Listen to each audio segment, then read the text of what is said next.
We've all spent part of this past year in quarantine. Now, I hope you found some positive experiences in your quarantine, but in general, when we use the words quarantine, solitude, there's a kind of negative connotation about them. Quarantine because there's a pandemic and we don't want you to get sick or others to get sick from you. Or solitude, for example, a child who's misbehaving, so we put them in their room in solitude, in timeout. Or a prisoner is misbehaving, so we put them in solitary confinement. It's something negative about these things. But the truth is that there's something really healthy, valuable, and important about experiencing some solitude in your life. We don't normally think this way for two reasons. First of all, the human being is a social animal. There's a lot of benefit from interacting with others, or we feed off, we thrive off the company with others. Second of all, there's some fear and intimidation and nervousness about spending time with ourselves. I'm going to be all alone and not with other company. What am I going to do? What am I going to think about? What should I feel? I don't want to be all alone. I'd love to much rather be with others. Why are we saying that? It's a kind of escapism. We're not comfortable with ourselves. And when we're with others, we can allow them or other circumstances to help shape and guide what we're thinking about, how we should be feeling, what we should be doing. In a sense, what we're saying then is that we want others or other things to have control and influence over our lives. We don't want to be in the control seat of our own lives. And that is part of the problem, which is why there's something incredibly important and healthy about solitude, spending time on your own in life. Now, we're not talking about loneliness. Loneliness is not by choice. It's when somebody, for whatever reason, doesn't have the company of friends or loved ones or is unable to make social connection with others, so they're forced into a state of loneliness, and that's really unhealthy, and they need a lot of help with that. Solitude is a choice we make, that in addition to the company of our friends and loved ones around us, we choose to spend time alone. And why should we do that? Because when you're choosing to be alone, you're choosing to spend time with yourself, which means you're choosing to spend time with the most important person in your life. And that's you. God created you. You're a beautiful person. You're not perfect. That's some of the things you should be thinking about when you're alone. When you're alone, you have the chance to think your own thoughts, to think about what kind of thoughts you have, to feel your own feelings, to explore yourself. What makes you tick? What kind of reactions or feelings or opinions do you have? You have the chance and the freedom to be creative, imaginative, to dream. You get to know yourself better. What are the things you like about yourself? What are the things you don't like so much about yourself? What are the things you should be improving on for yourself? You can only have these genuine experiences when you're alone. And the irony is, or the fact is, that the healthier of a person you become by spending time with yourself, growing and developing yourself, that will allow you to create more meaningful, genuine connections with others. Ironically, the more time you spend with yourself in a healthy way, the more of a healthier social person you can be with others. The source of this idea in Jewish tradition is in this week's Torah portion. The Torah portion talks about a person who contracts the disease of tzara'at, of leprosy. In the Torah, it's a kind of spiritual disease as a punishment. A punishment for when a person is behaving socially irresponsible. Maybe they're saying lashon hara, they're speaking negatively about others, they're being harmful to others, they're being a disturbance to society. Their presence is not an asset contributing to the health of the lives around them. And so something is wrong with them. So there's a punishment called tzara'at, which is the leprosy on their skin, and then there's the treatment that they have to go through. And the Torah says they have to leave the camp, go out on their own, and spend time in solitude or by themselves. Now, the purpose of that quarantine was not to protect them or to protect others from them, because this wasn't a contagious disease. The purpose of spending time alone in quarantine, in solitude, was part of the treatment, part of the therapy, part of the healing, part of the purification of this person. Because we told the person, you need some time to yourself. You're a mess. Something is wrong with you. Why is your life such a disturbance to others? Why can't you get along more with others? What's wrong with you? What's bothering you? And it gives you the chance to truly think about your life, to reflect upon yourself, to create more self-awareness about yourself and how you can change and repair and improve. So that after that quarantine and that therapy, you come back into the camp, back into your family and your environment, and you can be a better person, a changed person, a new person, whereby your presence will be of benefit and asset to the lives around you. Now, in Jewish spiritual wisdoms, this concept of solitude is very prominent from the most ancient of times.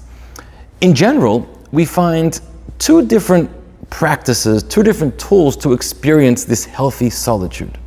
One of them in Hebrew is called hitbodedut, which means literally solitude of the body. And this is very commonly practiced by the students of Breslov Hasidic teachings. And it means to literally go out to a remote place, in the desert, in a forest, in a park, to a quiet space, alone, away from people, away from the hustle and bustle, away from distractions, and being alone there.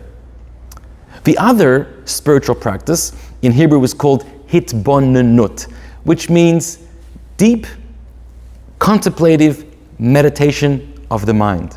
It's a kind of solitude of the mind, whereby you use your mind as a tool to confine yourself in a state of solitude and immerse yourself in the thoughts and in the meditation of your own. This is most commonly practiced or taught in the Chabad Hasidic teachings. Now, let's talk about these two practices. They're both really important and helpful.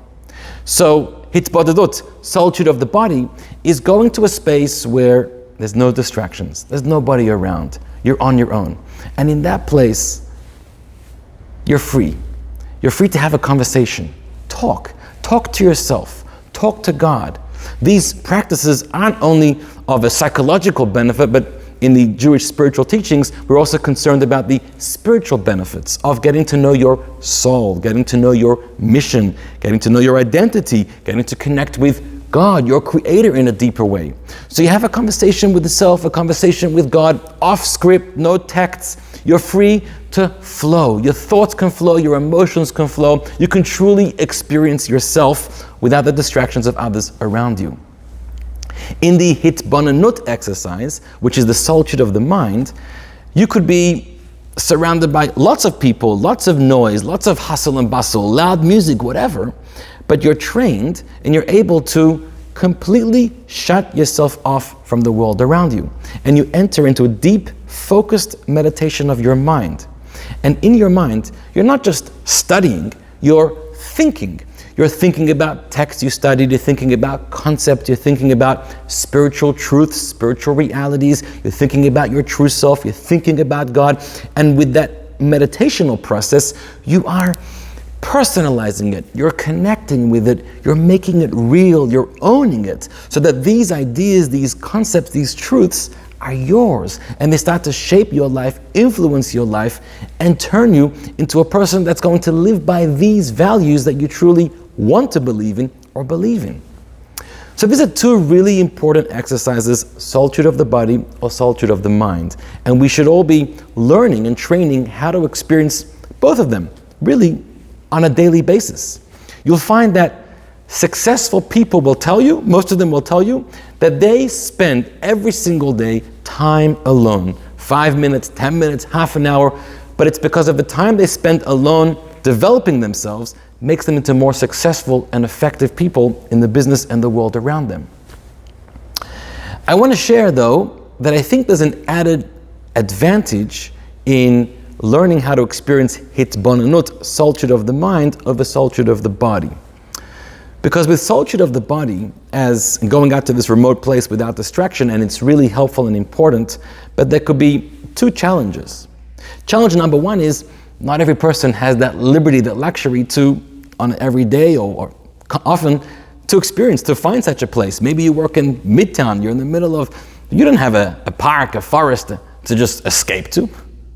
And number two, even when you have managed to escape to that very remote, quiet, peaceful place, At the end of the day, there may be no people or hustle and bustle and traffic to distract you, but there's still a world around you. The trees, the birds, the skies, the floor, things that are stimulating you. And so you're still possibly being influenced by the world around you, and not necessarily having the opportunity to be influenced by the world within you, which is the goal of this kind of solitude. Whereas in the practice of hitbonenut, of solitude of the mind, the meditation, the focused contemplative state of the mind, no matter what's going on around you, you have learned how to enter into your own world, how to shut out the world around you and experience the world within you. It helps to block off all your senses, because your eyes, your ears, your mouth, your nose, they're the ways that we interact with the world around us. So maybe it helps to close your eyes. And once you close your eyes, which is the primary way that we interact and engage with the world around us, maybe you'll also be able to shut off your ears or your nose or your mouth a little bit. And once you have no interaction or distraction from the world around you, you're able to immerse in and truly experience the world within you. So you spend time with yourself, and you're learning about your thoughts, you're learning about your feelings, you're learning about the flow, the energy within your soul, and you're figuring out who you are and how you can become a better person. And when you're a healthier, better person for yourself, you're automatically a healthier, better person for your loved ones around you and for others. So, it's a truly important experience we should not be afraid from. We should cherish time to ourselves every single day. You know, nowadays, as we're preparing to end quarantine, or we've somewhat ended our quarantines, of course only in a safe and responsible way until the pandemic is finally over, we have to focus on rebuilding our connections and our friendships with people, with loved ones who we haven't seen in a very long time in a meaningful way. But in addition, don't forget that it's so important for you to spend every day time alone with the most important person in your world, and that's you. 5 minutes, 10 minutes, half an hour, maybe it's with prayer or another kind of opportunity or exercise, but use time with yourself. Have that confidence. Enjoy learning about yourself. Enjoy learning about this gift that God gave to the world. And when you do it and you learn to develop and build and grow, you will become a healthier person, a happier person, and you'll be of greater benefit to those around you. Shabbat Shalom, and God bless you.